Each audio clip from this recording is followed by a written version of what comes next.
Sabe aquele aperto no peito que a gente sente quando sabe que tem coisa errada, mas o coração de mãe insiste em fingir que não vê?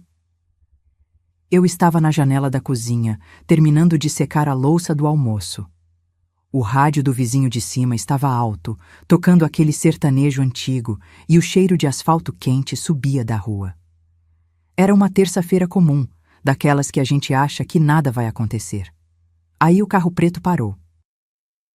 Um sedã enorme, vidro fumê, brilhando tanto que destoava do nosso prédio, que está precisando de pintura há anos. Eu conheço o jeito de andar da minha filha até no escuro. A porta de trás abriu e a Bia desceu, mas ela não tocou o interfone. Ela não olhou para cima, para minha janela.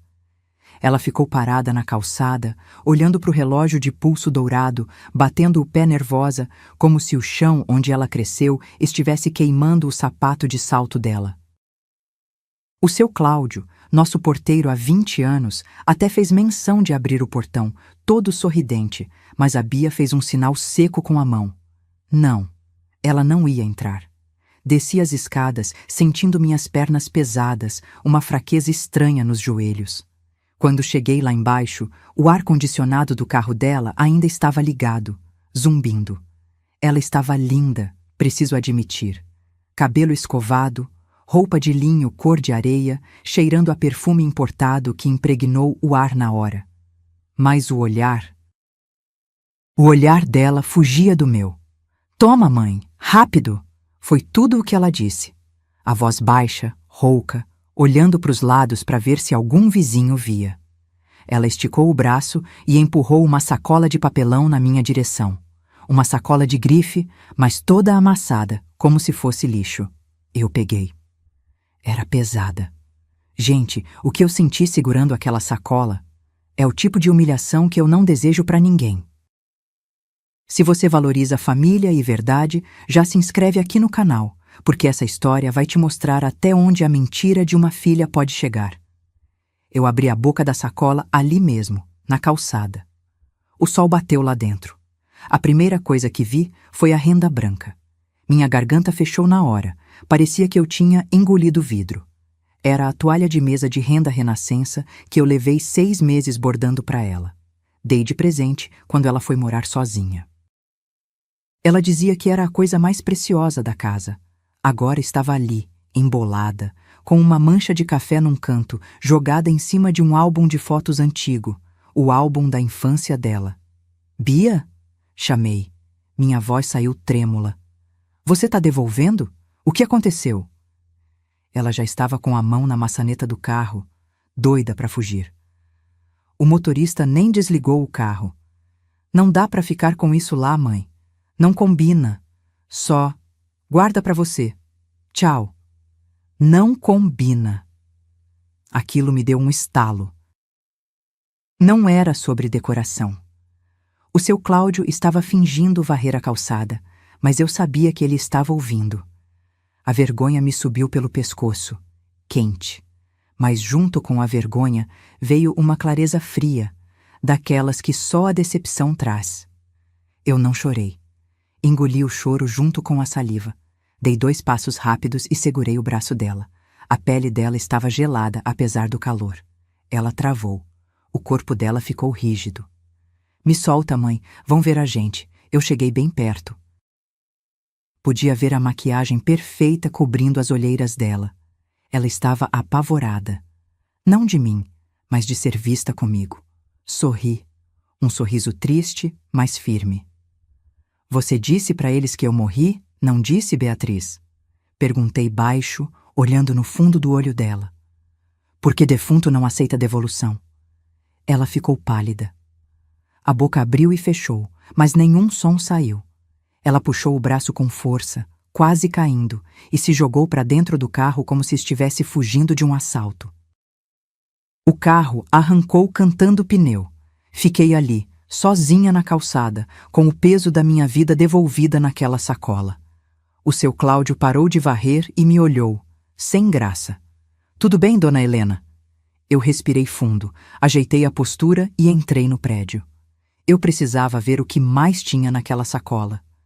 porque se ela achava que tinha se livrado de mim me matando para a família nova dela, ela estava muito enganada.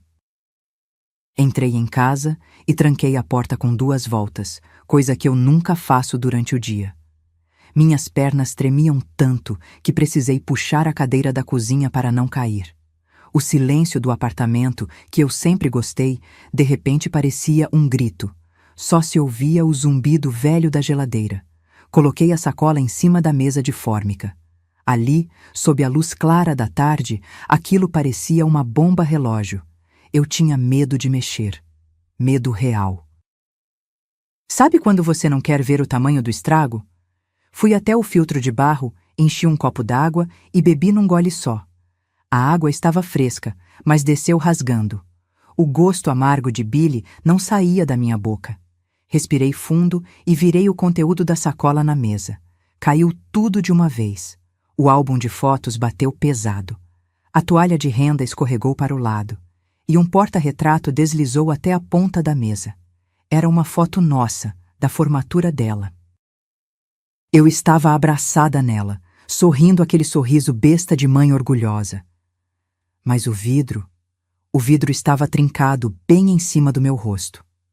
Uma rachadura em forma de estrela, partindo minha imagem em pedacinhos. Não foi acidente de transporte. O vidro estava limpo, sem cacos soltos. Alguém tinha quebrado e guardado assim mesmo. Mas o que fez meu sangue gelar foi o envelope pardo que caiu por último. Estava estufado. Não tinha remetente, nem carta, nem bilhete. Nada. Abri. O cheiro de papel moeda subiu na hora. Notas de 50 e de 100 reais. Contei com os dedos trêmulos, sentindo a textura áspera do dinheiro. 2.000 reais. Em dinheiro vivo. Não era um presente. Não era ajuda para pagar o condomínio. Aquilo tinha nome. Indenização. Minha filha estava comprando meu silêncio. Ela estava pagando a multa rescisória da nossa relação. 2.000 reais para eu não existir mais. Senti uma mistura pavorosa de raiva e humilhação. Eu queria rasgar aquele dinheiro, picar tudo e jogar pela janela. Mas ao mesmo tempo, minha mão apertou as notas com força. Eu precisava desse dinheiro para arrumar o dente que quebrei mês passado. Precisava. E isso me fez sentir ainda mais suja. A verdade é que a pobreza tira até o luxo da gente ter orgulho na hora que quer. Guardei o dinheiro no envelope como se fosse tóxico. Eu precisava entender o timing. Por que hoje?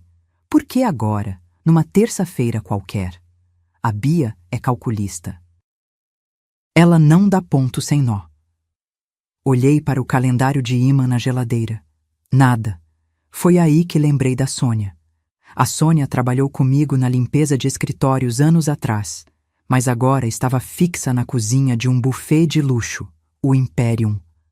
A Bia vivia seguindo o Instagram desse buffet, sonhando acordada. Peguei o celular, disquei, chamou 5 vezes. Fala, Helena. A Sônia atendeu ofegante, barulho de prato batendo e gente gritando no fundo. Mulher, tô num sanhaço aqui, fala rápido. Sônia. Desculpa. É coisa rápida. Tentei firmar a voz. Você tá trabalhando em algum evento grande essa semana? Grande? Minha filha, é o evento. A gente tá montando a estrutura desde ontem na mansão dos Bittencourt. É amanhã à noite. Um noivado milionário. Dizem que a decoração veio de navio da Itália. Coisa de louco. Ela baixou o tom de voz, cochichando. Parece que o herdeiro vai pedir a mão daquela moça que apareceu na coluna social, a tal da órfã misteriosa. O telefone quase caiu da minha mão. Órfã misteriosa. A data batia. O descarte das coisas velhas batia. O dinheiro para eu ficar quieta batia. Sônia... Minha voz sumiu. Helena? Tá aí? O chefe tá me chamando, preciso desligar. Espera! Gritei, sentindo o coração bater na garganta.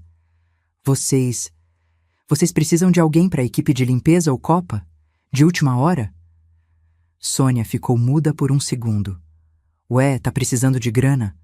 Pagam a diária na hora, mas é pesado, Helena. É para ficar invisível, servir e limpar sem abrir a boca. E tem que ter uniforme preto. Olhei para o envelope com os R$ 2.000 na mesa. Olhei para a minha cara trincada no porta-retrato. Eu tenho o uniforme, Sônia. E eu preciso muito estar aí. Me coloca nessa lista. Desliguei o telefone. Minhas mãos pararam de tremer. O medo tinha ido embora. Agora, o que eu sentia era outra coisa. Uma frieza que eu não sabia que tinha. A Bia achou que R$ 2.000 compravam meu sumiço? Amanhã ela ia descobrir que mãe não tem preço. E que a órfã dela ia ganhar uma mãe fantasma servindo champanhe. Passei a noite em claro, mas às 5 da manhã eu já estava de pé, passando meu uniforme preto. Ferro quente, cheiro de amaciante barato e vapor subindo. Aquele ritual doméstico me acalmou um pouco. Engraçado como a gente se apega à rotina quando o chão desaparece, né? Separei minha calça social preta, aquela que uso para ir na igreja, e uma camisa de botão que comprei num brechó.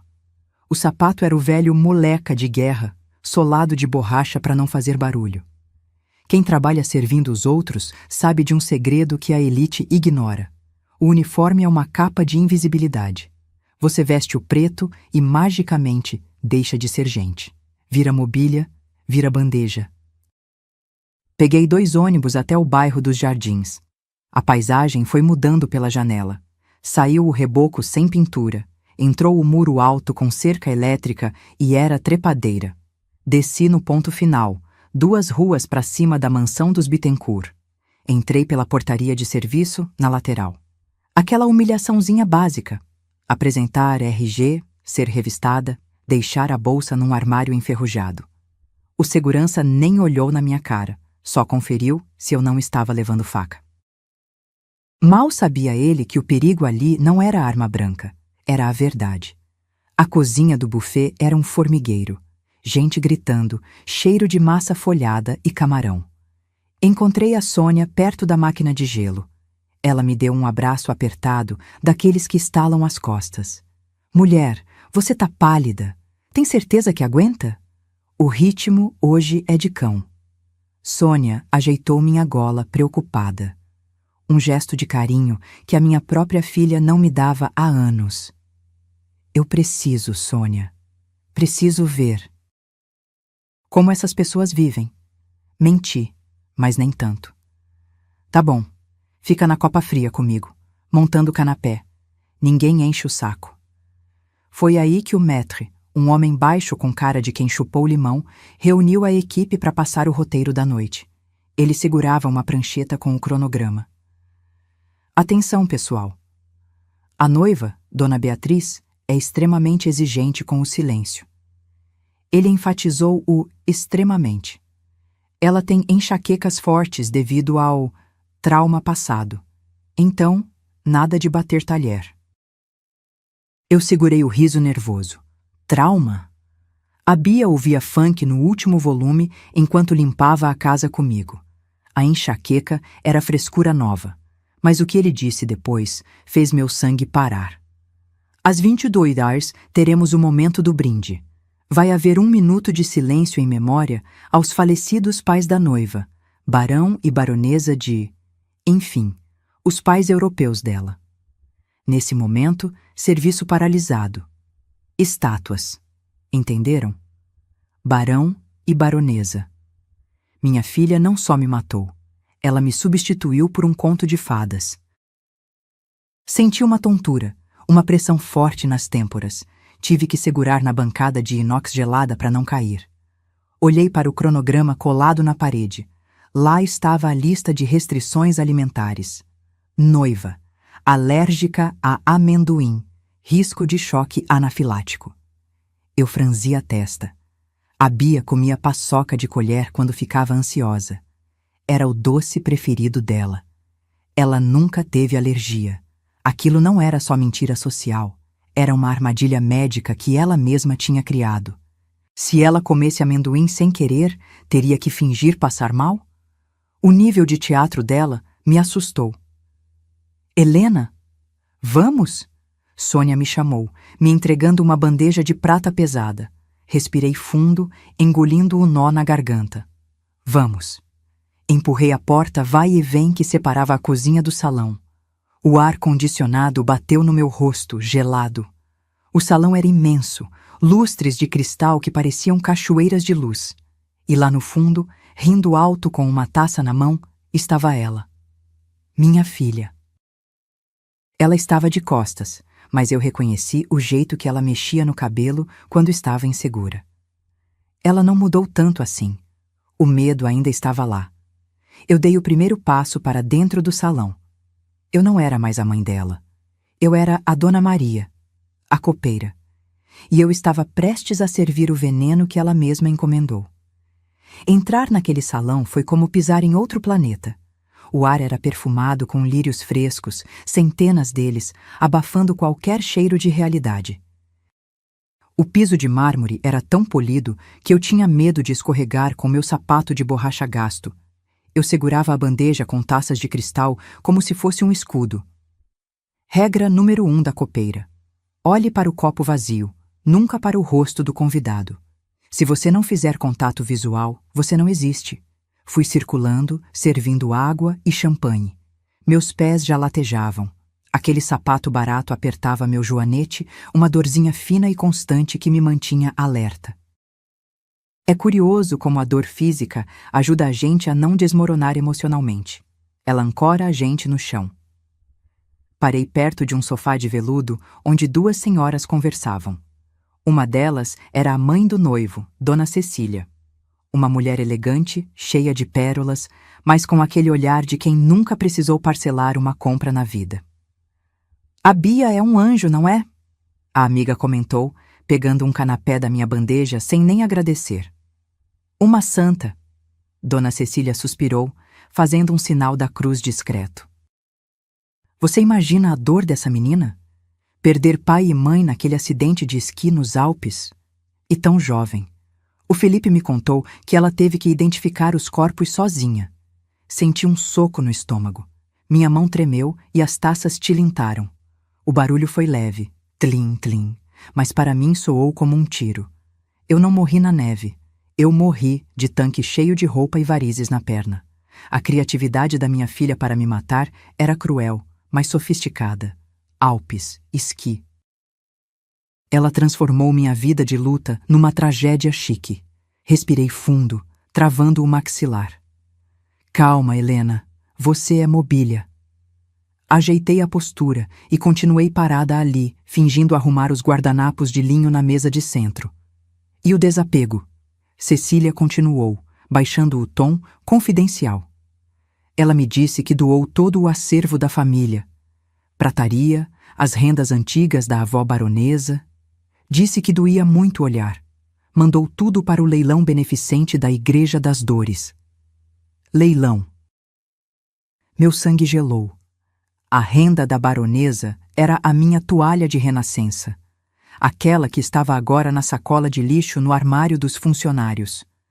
Bia não só mentiu a origem, ela falsificou a caridade. Se a sogra pedisse um recibo desse tal leilão, Bia provavelmente tinha um forjado. Minha filha tinha montado um esquema contábil em cima da minha ausência. Senti uma mistura pavorosa de orgulho torto e nojo. Orgulho porque ela aprendeu a costurar histórias como ninguém.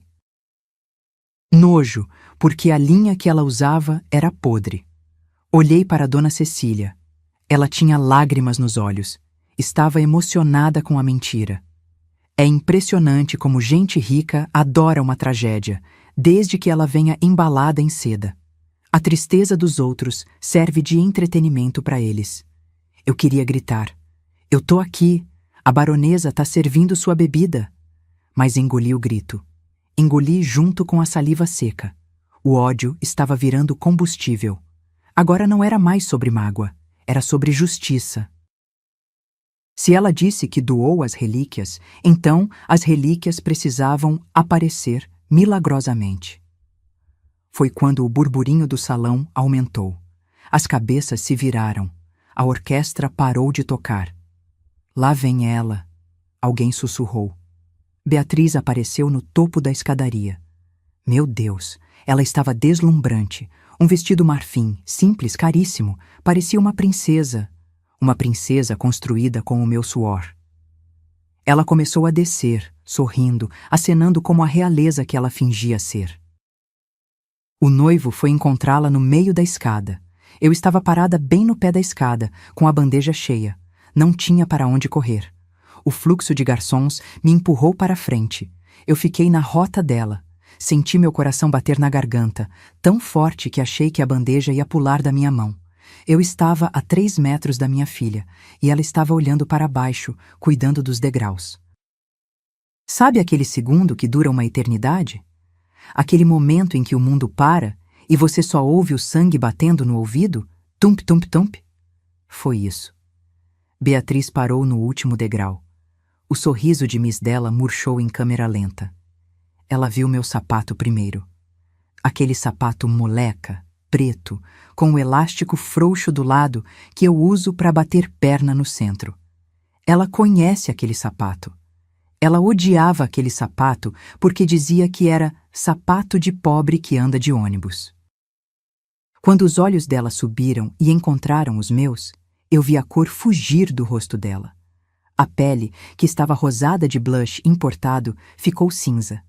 O corpo dela deu um solavanco para trás, como se ela tivesse levado um choque físico. Cuidado! O noivo, Felipe, segurou o cotovelo dela com carinho. Tudo bem, amor? Minha filha olhou para ele, olhou para mim, olhou para as saídas de emergência.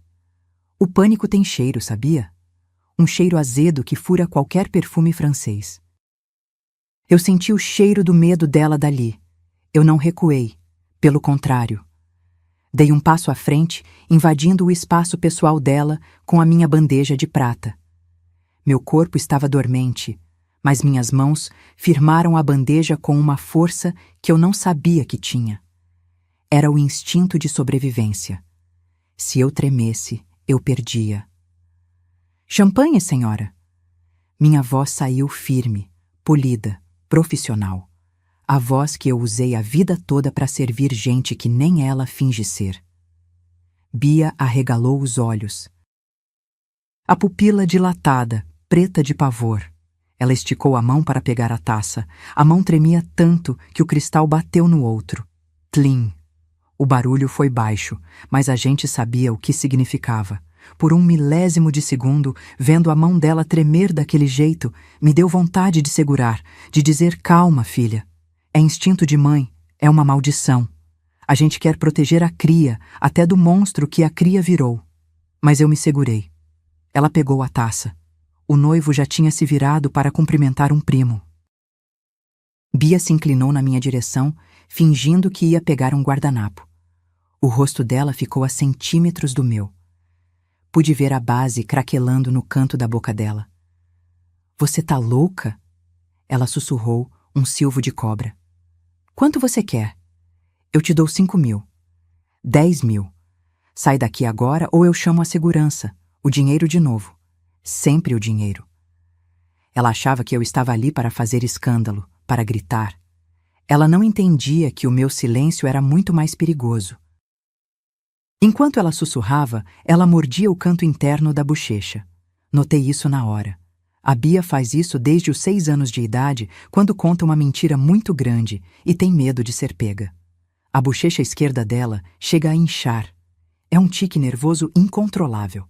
Se o noivo fosse observador, veria que a aristocracia dela estava sendo mastigada por dentro naquele exato momento. Não existe estranho no mundo. Existe filho que decide te esquecer. E ser olhada como uma chantagista pela pessoa que você amamentou, isso dói mais que parto sem anestesia. Eu olhei bem dentro do olho dela, não como serva, como juíza. Ignorei a oferta de dinheiro. Apenas ajeitei o guardanapo na bandeja com calma irritante. O champanhe está gelado, dona Beatriz, falei, dando ênfase no título falso. Aproveite a festa. A noite é uma criança. Me virei e saí andando, com as costas retas, me misturando na multidão de uniformes pretos.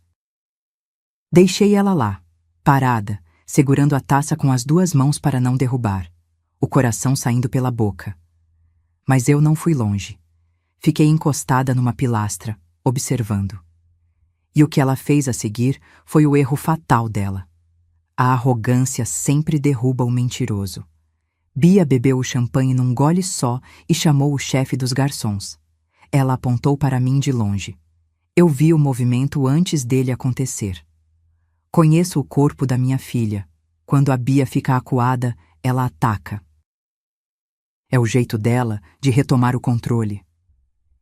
Ela chamou o maître com um estalar de dedos. Algo que a mãe do noivo, Dona Cecília, jamais faria. Vi o maître fechar a cara, mas ele foi. Bia sussurrou algo no ouvido dele e apontou para mim discretamente. O homem veio na minha direção, bufando. Dona Maria, ele nem sabia meu nome direito. A noiva reclamou que a senhora está olhando muito. Disse que a senhora é inquietante. Vá servir os salgados na roda dela. E sorria. Se ela reclamar de novo, a senhora sai pelos fundos sem receber. Engoli a seco. Sem receber não dava. Eu precisava do dinheiro do dia. E mais ainda, precisava ver o final daquela peça. Peguei uma bandeja de vol au vent, aquelas cestinhas de massa folhada que esfarelam só de olhar, e fui até o grupo onde ela estava. O noivo, Felipe, contava uma piada. Bia ria alto demais, com a mão no pescoço. Quando cheguei perto, ela me viu. O sorriso dela virou uma linha dura. Ela esperou eu esticar a bandeja. Aceitam? Perguntei. Bia fez um movimento brusco, fingindo se virar para o noivo. O cotovelo dela bateu de propósito na quina da minha bandeja. Foi calculado. Física pura. A bandeja virou. Os salgados voaram. E uma taça de vinho tinto que estava na mão dela, que ela soltou no momento exato, caiu no chão, estilhaçando e espirrando vinho na barra do vestido marfim dela e no tapete persa. O barulho de vidro quebrando parou a festa. Ai, meu Deus! Bia gritou, teatral. Sua desastrada! Você tem noção do que fez? Olha o meu vestido! Olha o tapete da minha sogra! O silêncio foi absoluto. Senti centenas de olhos queimando minhas costas. O maître correu vindo lá do fundo. O noivo, Felipe, tentou acalmar. Amor, foi um acidente, calma. Acidente nada, Felipe. Bia apontou o dedo na minha cara, tremendo de raiva ou de medo. Essa mulher é uma incompetente. Essa gente não tem cuidado com nada porque nada é deles. Minhas pernas falharam. Não de medo, mas de cansaço acumulado. O joelho direito estalou quando me abaixei. Senti o cheiro forte de vinho barato misturado com o perfume caro dela. O líquido gelado molhou minha mão. Imediatamente, o instinto de faxineira assumiu. Tirei o pano de serviço do bolso. Não esfreguei. Quem limpa sabe que vinho a gente absorve, senão a mancha espalha. Comecei a catar os cacos de vidro maiores com a mão nua, ignorando o risco de corte. É automático. Primeiro a segurança dos outros, depois a nossa. Lá de baixo, de joelhos no chão, eu olhei para cima. Vi o rosto do Felipe. Ele não estava olhando para a mancha. Ele estava olhando para a Bia com uma expressão estranha, de desencanto. Deixa que a equipe de limpeza resolve, Beatriz. Não precisa gritar com a senhora, Felipe disse seco. Mas, Felipe, é um Tabriz autêntico. Bia retrucou. Bia, esse tapete é da Token Stock. A gente comprou para decorar o salão de festas ano passado. Minha mãe nem usa tapete persa em festa com bebida. Ela travou. A mentira do luxo tropeçou num detalhe de decoração básica. Ela tentou performar uma defesa de patrimônio que nem existia. O noivo percebeu o exagero. O falso rico se entrega porque valoriza demais o que o rico de verdade trata como acessório. Humilhação não é limpar o chão. Humilhação é precisar humilhar quem limpa para se sentir grande. Eu juntei o último caco de vidro. Levantei devagar, sentindo a coluna reclamar. Segurei os cacos na mão fechada, o pano sujo na outra. Olhei para a Bia. Ela estava vermelha, percebendo a gafe do tapete. Não baixei a cabeça. Fiz uma reverência lenta, exageradamente polida. Perdão, senhorita. Vou buscar água com gás.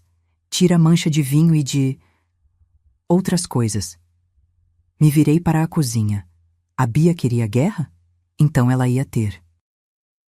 Eu ia para a cozinha agora, mas não para buscar água. Eu ia buscar a sacola. Entrei na cozinha empurrando a porta com o ombro, ofegante. O barulho lá dentro era ensurdecedor. Coifa ligada, batedeira industrial girando, gente gritando, sai quente. Era o meu mundo.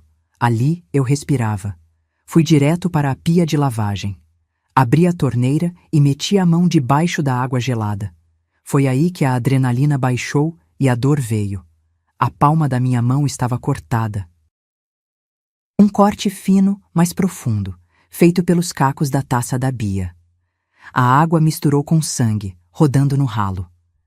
Ardia como se tivessem riscado um fósforo na minha pele. Helena! A Sônia apareceu do meu lado, com um rolo de papel toalha e uma expressão de espanto. Ela me puxou para um canto, perto da câmara fria, onde o barulho era menor. Mulher, eu abri a sacola. Eu gelei. Você o quê? Eu sou curiosa, você sabe. Fui ver o que você guardou com tanto cuidado no armário. Sônia baixou a voz, olhando para os lados. Helena, aquela menina na foto antiga de aparelho nos dentes, é a noiva, é a Bia. E a mulher abraçada nela é você, só que com o cabelo preto. Senti uma vergonha terrível de ter sido descoberta, de ter uma filha que me nega. Mas ao mesmo tempo, senti um alívio imenso. Eu não precisava mais carregar aquele segredo sozinha. O peito destravou. Ela diz que é órfã, Sônia, confessei, a voz falhando. Ela diz que os pais eram barões na Europa. E hoje ela me devolveu minhas coisas como se fosse lixo, para eu não estragar o cenário. Sônia ficou muda. Ela olhou para o salão através da janelinha da porta, depois olhou para a minha mão sangrando. Sem dizer uma palavra, Sônia pegou um band-aid na caixa de primeiros socorros da parede e colou na minha mão com delicadeza. Aquele gesto simples, de uma amiga de trabalho cobrindo minha ferida, valia mais que todo o teatro lá de fora. O que você vai fazer? Ela perguntou. Eu vou devolver o presente, respondi. Fui até o armário e peguei a sacola de papelão amassada. Se ela gosta tanto de fingir, vamos ver como ela finge surpresa ganhando isso na frente de todo mundo. Você não pode entrar lá agora. O maître tá de olho em você. Sônia avisou. Eu não. Você. Sônia arregalou os olhos. Eu? Helena, se me pegarem... Ninguém olha pra gente, Sônia. Lembra? Somos invisíveis. Só coloca essa sacola na mesa de presentes. Bem no topo, por favor. Pela minha dignidade. Sônia olhou para a sacola, olhou para mim. Respirou fundo e pegou o pacote. Se eu for demitida, você me paga uma cerveja. Ela saiu com a bandeja de doces numa mão e a sacola escondida embaixo de um pano de prato na outra. Fiquei na fresta da porta, espiando. A mesa de presentes era uma montanha de caixas prateadas, laços de cetim, sacolas da Tiffany e da Prada. Sônia passou por lá como um fantasma. Num movimento rápido, fingindo ajeitar uma toalha, ela depositou a sacola de papelão marrom, velha e amassada, bem no topo da pilha de luxo. Parecia uma verruga num rosto perfeito. Gritava, estou aqui. Nesse momento, um técnico de som passou perto da mesa de presentes para ajeitar o pedestal do microfone para os discursos. Ele esbarrou sem querer na mesa e o microfone deu uma microfonia aguda. Uim! Ele não desligou o microfone. Deixou ligado, aberto, apontado diretamente para a área onde os presentes seriam abertos. O som ambiente daquela área agora estava sendo amplificado levemente nas caixas de som do jardim, mas ninguém percebeu por causa da música ambiente. A mentira é igual a um castelo de cartas, firme até bater o primeiro vento. E a sacola de papelão era o vento. Sônia voltou correndo, suando frio. Tá feito. E agora? Agora a gente espera. O show de horrores ia começar. Fiquei na fresta da porta de serviço, espremida entre uma garçonete e a máquina de café expresso. O salão ficou em silêncio. Sabe aquele silêncio de gente rica que impõe respeito só com a postura? Ninguém tossia, ninguém mexia no celular. O Felipe pegou o microfone. Ele parecia nervoso, apaixonado. Um bom menino, deu para ver. Pena que estava cego. Quando conheci a Beatriz, ele começou, a voz ecoando nas caixas de som do jardim. Eu não vi apenas a beleza, eu vi a força. Uma mulher que perdeu tudo, os pais, a história, o chão, e mesmo assim se reconstruiu com uma elegância que poucas princesas teriam. Bia abaixou a cabeça. Vi ela levar o lenço de linho aos olhos. O ombro dela tremeu. Eu conheço o choro da minha filha. Quando é de verdade, ela fica feia, o nariz incha, ela soluça.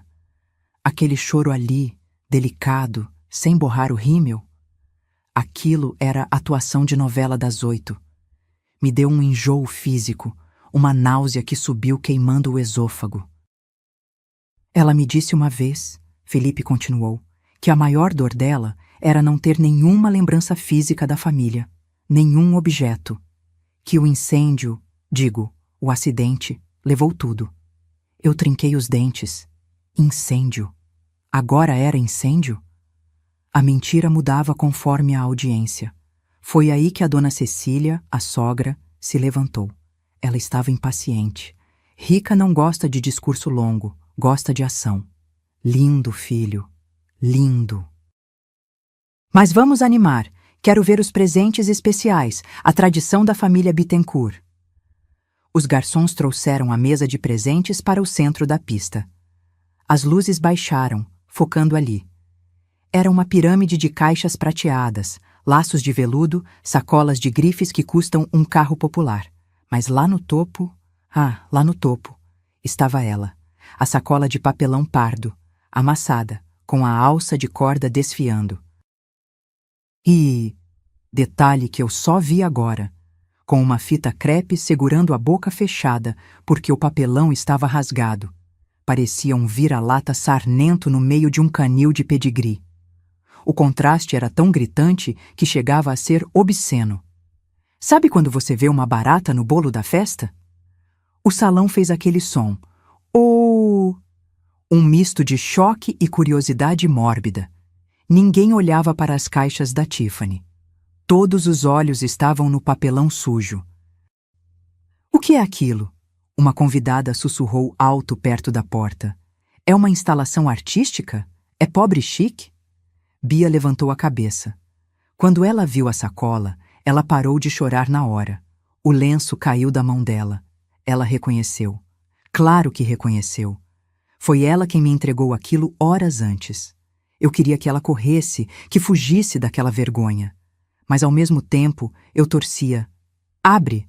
Abre logo! É horrível sentir prazer no pânico de um filho, mas a mentira dela tinha me transformado em outra pessoa naquela noite. Dona Cecília, que adora uma excentricidade, foi direto na sacola. Ora vejam! Ela riu, achando graça. Alguém trouxe algo rústico. Eu adoro essa autenticidade. Deve ser algum artesanato local caríssimo que a gente não conhece. Bia tentou se levantar. Não, Cecília, espera! Ela gritou, a voz desafinando. Deve ser engano, é lixo de algum funcionário. Mas era tarde. A sogra já estava puxando a fita crepe. O som da fita rasgando, creque, foi amplificado pelo microfone que estava perto. Foi o som mais satisfatório da minha vida. Na hora que a Cecília puxou a sacola, um papelzinho amarelo de compro ouro que estava colado no fundo da sacola, coisa de gente que anda no centro, caiu no chão, bem no tapete chique. O noivo, Felipe, abaixou para pegar. Ele leu, franziu a testa. Aquilo não combinava com o leilão beneficente ou antiquário europeu. Era a vida real invadindo a fantasia. Cecília meteu a mão dentro da sacola. O mundo da Bia estava prestes a acabar. Eu prendi a respiração. A dona Cecília puxou o tecido de dentro da sacola. A toalha de renda renascença se desenrolou no ar, pesada, branca, magnífica. É um trabalho manual que não existe mais, ponto por ponto, nó por nó. Mas junto com a beleza veio o cheiro. Cheiro de naftalina e gaveta fechada de casa de pobre. Aquele cheiro de coisa guardada para dia especial que nunca chega. O cheiro invadiu o círculo de perfumes importados. Bia fez um som estrangulado na garganta, tipo um rique. Ela tentou avançar. É velha, é suja, me dá isso. Mas a curiosidade de rico é uma praga. Cecília segurou firme. E foi aí que ela viu o detalhe que eu preparei com o alfinete de fralda que eu tinha na bolsa. Bem na ponta da toalha, balançando, estava uma nota fiscal amarela, daquelas antigas de papel carbono que eu tinha guardado no meio das minhas contas. Cecília estreitou os olhos e leu em voz alta, porque o microfone captou o sussurro dela. Armarinho São José, linha Cleia e agulhas, enxoval da Beatriz, pago a 12ª parcela de 12, quitado por Helena. O silêncio mudou de qualidade. Agora era confuso. Parcelado em 12 vezes. Essa frase é um idioma que a elite não fala. Baronesas não pagam carnê de linha de costura. Herdeiras não têm enxoval financiado com suor de um ano inteiro. Helena? O noivo, Felipe, repetiu o nome, franzindo a testa. Quem é Helena? Bia estava branca como papel. Ela parecia uma estátua de cera derretendo sob os holofotes. Mas a caixa de Pandora ainda tinha fundo. Cecília, confusa com aquele bilhete vulgar, meteu a mão na sacola de novo para ver se tinha uma explicação e tirou o álbum de fotos. Aquele álbum de capa dura vermelha que a Bia encapou com papel de presente num Dia das Mães de 1998. A sogra abriu o álbum aleatoriamente. Eu vi daqui o momento exato em que o cérebro dela deu um nó. As fotos mostravam a Bia criança, sorrindo, banguela, feliz. Mas o cenário atrás da criança... Cecília passou o dedo numa foto específica. Bia com 7 anos, comendo bolo, sentada numa bancada de mármore preto rajado. Cecília levantou os olhos da foto e olhou para a porta da cozinha, a mesma porta onde eu estava escondida. Ela olhou para o mármore da bancada do bar. Era o mesmo mármore. Felipe. A voz da Cecília tremeu. Essa foto. Essa menina está sentada na minha bancada de serviço, na cozinha desta casa. Meu estômago deu um nó cego. A ironia era perfeita demais. Eu trabalhei para a família Bittencourt como faxineira temporária 20 anos atrás. A Bia vinha comigo nas férias porque não tinha creche.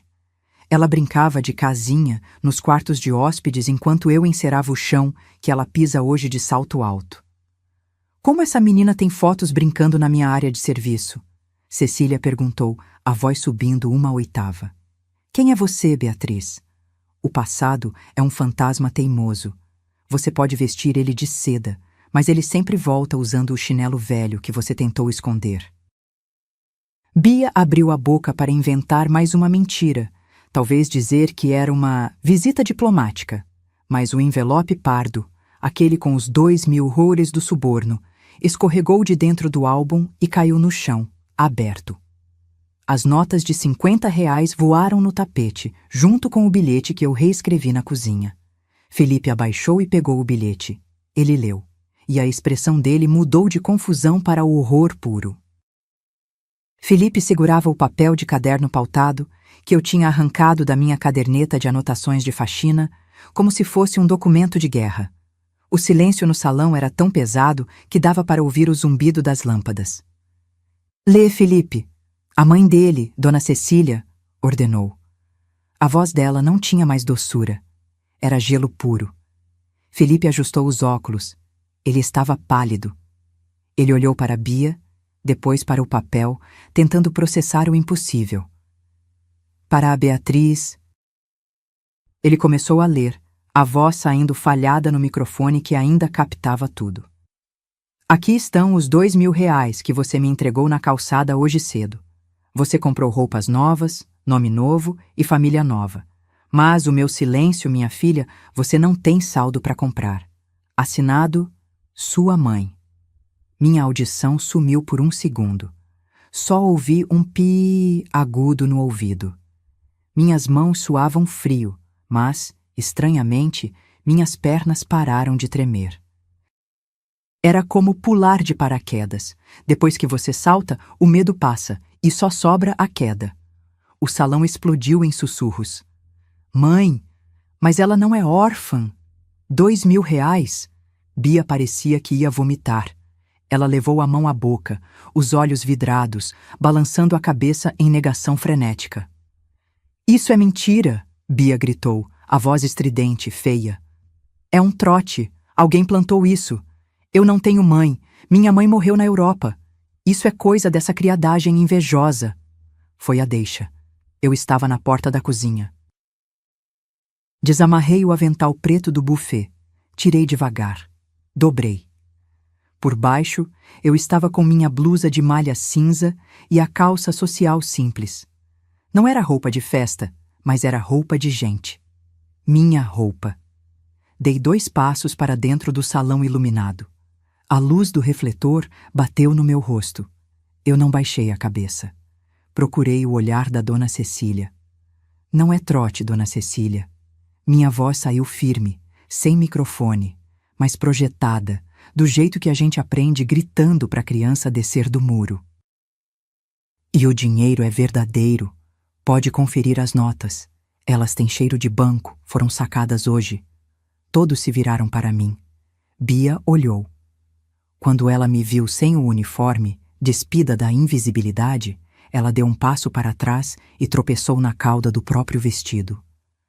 A mentira tem perna curta, mas a verdade tem a mão pesada. Ver minha filha recuar de mim como se eu fosse um monstro. Aquilo matou o último pingo de esperança que eu tinha. Felipe olhou para mim, depois para a foto no álbum que a mãe segurava, depois para a Bia. O rosto dele era um mapa de decepção. Bia, ele sussurrou. Essa senhora, ela tem o seu nariz. E tem a cicatriz. Eu completei, levantando a mão direita. Bia, mostra a sua mão direita. Bia escondeu a mão nas costas. Mostra! Felipe gritou, perdendo a paciência. Bia, chorando, mostrou a mão trêmula. Havia uma pequena cicatriz branca em forma de meia-lua no dedo indicador. Ela cortou o dedo numa lata de leite condensado quando tinha 4 anos. Eu disse, sentindo o nó na garganta. Eu tenho a mesma marca, no mesmo dedo, de tentar tirar a lata da mão dela. Foi o dia que a gente mais chorou juntas. Eu provei que era a mãe dela. Venci, mas me senti derrotada. Porque provar que sou mãe dela significava destruir o futuro dela. Era uma vitória com gosto de cinza. Felipe soltou a mão da Bia como se ela queimasse. Bia olhou para os lados, encurralada. O teatro tinha caído. As cortinas pegaram fogo. Ela só tinha uma saída agora: atacar. Bia enxugou as lágrimas falsas num segundo e mudou o semblante. O rosto de Anjo virou o rosto do ódio. A Bia que eu criei, a menina que dormia de trança e pijama de flanela, desapareceu na minha frente. No lugar dela, surgiu uma estranha com os dentes trincados. Ela é louca! Bia gritou, a voz rasgando a garganta, apontando o dedo para mim. Felipe, escuta! Essa mulher trabalhou aqui. Ela era faxineira. Ela ficou obcecada por mim quando eu era criança, porque ela perdeu a filha dela. Ela é uma psicopata que acha que é minha mãe. O salão prendeu a respiração. Por um segundo, vi a dúvida no rosto da Dona Cecília. A louca obcecada é uma mentira conveniente para ricos. É mais fácil acreditar que a pobre é doida do que admitir que a nora perfeita é uma fraude. Senti um calor subir pelo pescoço. Minhas orelhas queimavam. Não de vergonha, mas de indignação. Minha própria filha estava me chamando de louca na frente de 200 pessoas. Minha mão fechou em punho sozinha, cravando as unhas na palma machucada, fazendo o curativo da Sônia latejar. Bia continuou desesperada, agarrando o braço do noivo. Amor, olha para ela. Olha a roupa dela. Você acha que eu sairia disso? Expulsa ela. Chama a polícia. Felipe não se mexeu. Ele olhava para o álbum aberto na mão dela. Bia, ele disse, baixo. Chama a segurança, Felipe. Tira essa lixeira daqui. Ela estava histérica, o rímel escorrendo, feia de tanto ódio. Felipe levantou a cabeça. Ele tirou o braço da mão dela com um movimento lento, definitivo. Para, Beatriz. Mas Felipe... Para! O grito dele ecoou no microfone, assustando todo mundo. Ele virou o álbum para ela. Nenhuma louca obcecada tem uma foto da criança no colo, no hospital, minutos depois de nascer, com a pulseirinha da maternidade pública escrita Beatriz da Silva. Felipe apontou para a foto amarelada na primeira página. E nenhuma faxineira obcecada paga 12 parcelas de enxoval. Bia olhou para a foto. O ombro dela caiu. O ar de ataque saiu, e sobrou só uma menina assustada que foi pega fazendo arte. Ela tentou sorrir, um sorriso torto, patético. Felipe, eu fiz por nós. Para me encaixar no seu mundo. Eles não iam aceitar a origem. Eu tive vergonha, amor. Eu só queria ser igual a vocês. Felipe balançou a cabeça, com os olhos cheios de água. Você acha que eu ligo se sua mãe é faxineira? Ele riu, uma risada sem humor. Minha avó vendia marmita, Beatriz. A gente tem orgulho disso. Ele deu um passo na minha direção e olhou nos meus olhos. O que me dá nojo não é a pobreza dela, Beatriz. A voz dele tremeu. É que você viu sua mãe vestida de uniforme, de joelhos limpando o vinho que você derrubou. E você deixou. Você fez sua mãe te servir. Caráter é aquilo que sobra quando a gente tira o dinheiro e o status da mesa. E a mesa da minha filha estava vazia. O silêncio do noivo pesou mais que um tapa. Os convidados começaram a murmurar. Vi gente pegando o celular para filmar discretamente. A desgraça alheia é o prato principal da sociedade. Bia olhou em volta. Viu os olhares de desprezo. Viu a sogra virando as costas. O sonho de 50 milhões estava escorrendo pelo ralo. Ela olhou para mim. Dessa vez, não com ódio, mas com súplica. Aquele olhar de mãe, me salva, conserta a bagunça que eu fiz. Eu respirei fundo. O coração de mãe quis correr e abraçar. Quis dizer que era mentira minha, mas eu olhei para a toalha de renda no chão, pisada. Não, eu não ia consertar. Eu ia educar. Pela última vez. Dei um passo à frente, passei pelo Felipe e parei na frente dela. Todos esperavam um tapa, mas eu fiz algo pior. O salão esperava um barraco. Esperavam que eu puxasse o cabelo dela, que eu gritasse xingamentos, que eu fizesse o show de pobre que eles tanto desprezam e, no fundo, adoram assistir. Mas eu não me movi com raiva. Eu me movi com cansaço. Aquele cansaço antigo de quem carregou o mundo nas costas e agora decidiu soltar. Abaixei-me devagar, dobrando os joelhos que estalavam, e comecei a recolher as notas de 50 e 100 reais que estavam espalhadas no tapete persa, ou da Tok and Stock, tanto faz. Juntei uma por uma. Alinhei as pontas. Aquele dinheiro era o preço que ela tinha colocado no meu amor. Minha mão não tremia mais. Pelo contrário, estava firme, gelada. Mas meu peito... meu peito ardia. Era uma queimação física, como se eu tivesse engolido brasa. Cortar o cordão umbilical dói mais depois de 30 anos do que no parto. Levantei. Bia estava parada na minha frente, os ombros caídos, maquiagem borrada. Ela parecia ter encolhido. Não era mais a noiva aristocrata. Era só a Beatriz, a menina que tinha medo de trovão.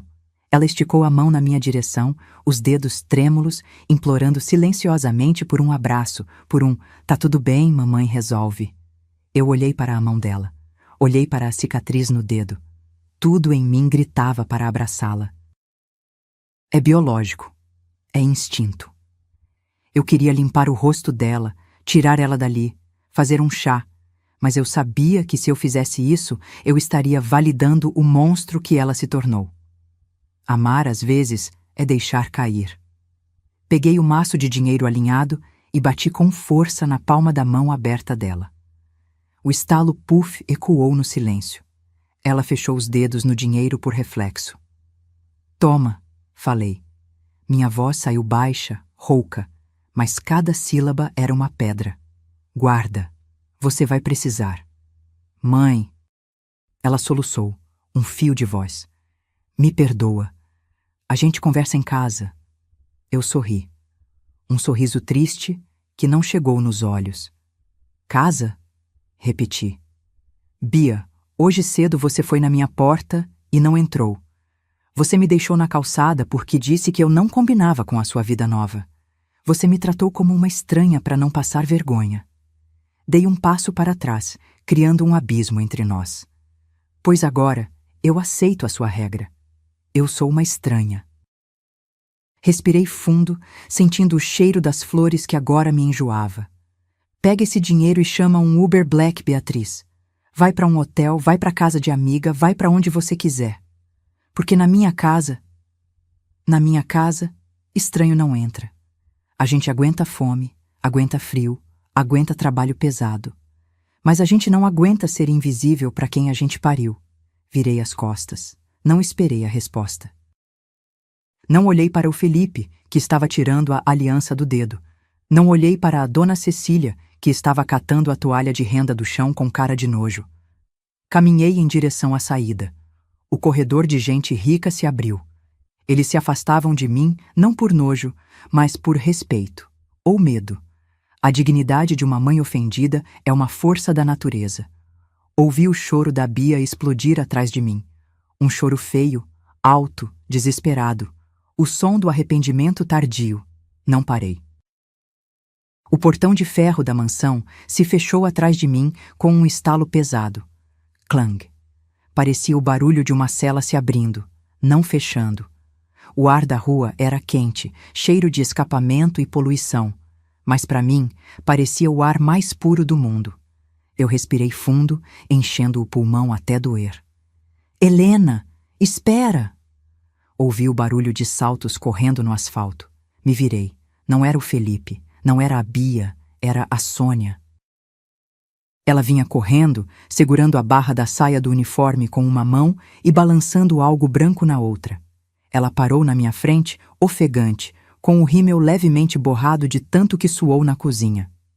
Você é doida, mulher, ela disse, rindo nervosa com a mão no peito. Você é completamente doida. O buffet parou. O noivo foi embora. A festa acabou. Eu precisava acabar com a festa, Sônia, antes que a festa acabasse com a minha vida. Sônia esticou a mão. Ela segurava a toalha de renda renascença. A sogra ia jogar numa lixeira lá dentro. Eu não deixei. Sônia alisou o tecido com carinho. Deu tanto trabalho para fazer, não merece ficar no lixo daquela gente. Peguei a toalha. Meus dedos encontraram os da Sônia. A mão dela era áspera, calejada, quente. Mão de quem trabalha. Mão de quem não solta a gente. Obrigada, amiga, sussurrei. Eu vou com você até o ponto. O metre que se exploda. Caminhamos juntas até a esquina. A rua estava deserta, só um gato revirando lixo. Coloquei a toalha de renda sobre o meu ombro esquerdo. Engraçado. Quando eu cheguei, aquela sacola pesava 1 tonelada. Parecia que eu carregava um cadáver. Agora, com a toalha no ombro e sem a filha nas costas, eu me sentia flutuando. Meus pés dentro do sapato moleca ainda doíam, latejavam no ritmo do coração. Mas a dor no peito, aquela pontada de angústia que eu sentia todo dia acordando sem saber dela, essa sumiu. Ficou um buraco, claro. Mas buraco, a gente costura. Ferida aberta é que infecciona. Chegamos no ponto de ônibus. O letreiro digital amarelo vinha vindo lá longe. Terme Lapa. O barulho do motor a diesel freando foi a nossa música de encerramento. Muita gente acha que amor de mãe é incondicional. Não é. A condição é o respeito. Sem respeito, o amor vira cativeiro. E eu me libertei hoje. O ônibus parou. A porta abriu chiando. Olhei para trás, na direção da mansão iluminada no alto da rua. Imaginei a Bia lá, sozinha no meio dos presentes caros, com o dinheiro na mão e sem ninguém. Senti pena? Senti. Senti saudade? Muita. Mas entre a saudade e a minha dignidade, eu escolhi a que não me machuca. Subi o degrau do ônibus. Passei pela catraca. O cobrador bocejou. A vida real continua. Amanhã tem conta para pagar, tem chão para limpar. Mas hoje eu durmo de alma lavada. Gente, eu tremi escrevendo esse final. Agora eu preciso muito saber a opinião de vocês, porque eu ainda tô com o coração na mão. Você teria perdoado a Bia lá na festa se ela pedisse desculpas chorando? Ou eu fiz certo em virar as costas e ir embora? Mãe tem que aguentar tudo mesmo, ou existe limite para a humilhação?